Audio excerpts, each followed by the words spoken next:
Hey YouTube, Untamed here. Today I am pretty excited to show you the few interior upgrades that I made. If you guys have been watching my videos, you probably already see what's coming. I purchased a few AJT design interior trim pieces, purposely starting on the outside of the truck because today we are having, you probably can't tell from here right now, especially with no trees to really gauge it off of, we're having 50-60 mile per hour wind gusts happening right now. So I figured I would at least start outside the truck. We'll give you a quick peek of the truck and then we'll hop in and look at the interior pieces, mainly to test my new microphone here. So it is technically supposed to be good in the wind, and this is the ultimate test of that. Obviously if the audio quality is god awful come time to upload, I'll retake it and just kind of start on the interior. But I figured I'd capitalize on the opportunity with you. So we'll head in. Right now the wind is really kicking. So we'll see how that turns out. Now we're kind of hidden behind the truck here with the wind. Alrighty, so we'll check it out.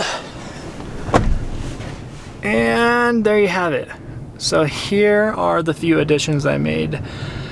If you did watch my previous videos, you kind of already saw this coming. I had 3 pieces that I installed right here, and you may be thinking 3. I only see 2. So you got this guy here, this whole surround, that whole surround of course, and then this little guy in here. So if you recall, previously this piece right here was that color. Right, so it was more that, or more of a, not even a brush, but more of a flat silver, if you will. And then both this piece right here and the cup holder surrounds were that plastic chrome, which I don't know about you guys, that kind of drives me nuts. You know, Toyota Tundra or not, I mean, it doesn't matter. I feel like, you know, you're spending $55,000 for a truck. The least Toyota can do is, you know, make it black, make it like this. So I am a huge fan of how it turned out. Obviously there's different color variations you can get. You can get, you know, quicksand, black of course. I think cement is an option, but personally I love how it turned out. I think it just matches, you know, the interior much better. So obviously you see there you got the TRD Pro in red. You have, you know, red stitching on the side all over the seats. So it matches a lot better there. And you can see there you got the red stitching on the door panels here and right there. So I think it really comes together much better than just being these weird silver and chrome, fake chrome plastic pieces down here. Not to mention I think it ties in well with the TRD Pro armrest here. And what else? So yeah, we got the TRD Pro floor mats. So let me know what you guys think. Personally, I was a little intimidated by the install, if I'm being honest. So I had watched a few videos of people installing this before I tackled it, and I was a little nervous because getting this off, this whole center console piece, or pulling the entire thing off, and that is pretty easy. Literally, it is you popping up your center arm console here, armrest, and taking off the shift knob, and then all you gotta do is start prying from right here. Start pulling up. What I ended up doing is I got a flathead screwdriver, and I just kind of popped it right here, and I pried it up a little bit. I used a towel in between for the flathead, so it wasn't like right on the plastic, so it wasn't totally messing it up.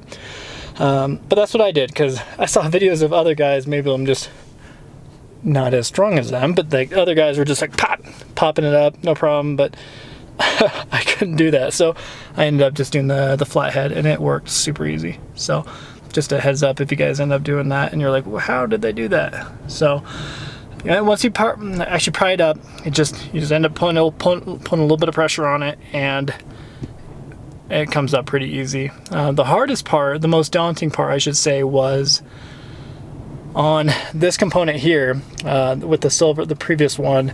It is they have plastic welds, if you will, underneath that you have to drill through. So you got to drill through the pre-existing plastic welds that are holding it in place. So that was a little daunting because, well, I don't know if you're like me. I mean, it's a brand new truck. It doesn't feel right, you know, drilling into it immediately. So I was a little skeptical about doing that. But again, it was super easy. What else? And then each of these screws here, each of these spots here requires you to drill a hole in the under plastic. So underneath it, like this pretty much, but underneath it, you're drilling a hole for each one of them to make it work out. Then of course you get the nut on the back of it. So as I was watching them go through that, it just seemed, I don't know, almost seemed a little overkill that you'd have to do so much for it. But again, this is my knee-jerk reaction to it. And then as I was doing it, I was like, okay, this is like super easy. I thought for sure it was gonna take me like an hour and a half to 2 hours to actually do it. You know, I was gonna take my time and be careful with everything. And it only took me right around 30 minutes to do it all. And that's from starting to rip this thing out to actually doing all the swap out and install the new ones here. So don't be like me. Don't be afraid of tackling a project like this. It is super easy. And I love how it turned out. I think it looks great. And it flows so much better, like I said, with the truck. And like I said, you can get several other variants of colors. You can get different color screws, you can get different color, obviously the trim pieces you can get different colors of. So definitely check out AJT Design. One more time, I'll post their website link in my description if you're interested in checking them out. Otherwise, you know, please let me know what you think and let me know if you have any questions. Until next time, guys, thanks for watching.